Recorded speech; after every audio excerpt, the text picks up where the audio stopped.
Alright, so proof of concept, I have coily wrapped magnetic coil, and then this is my permanent magnets and reversing alternating polarity, and we got a nice little that. Alright, so now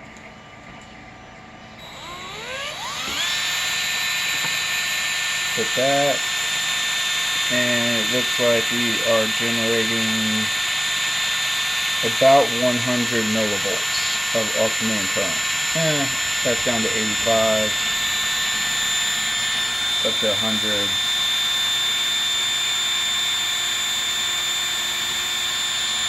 So about 100, it keeps fluctuating. We're at 115, 124 if we get going.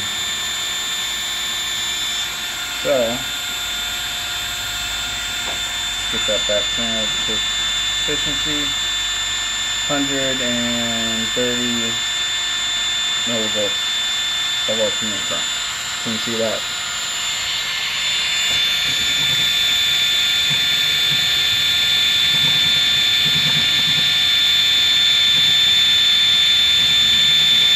Alright. Bam. That's it.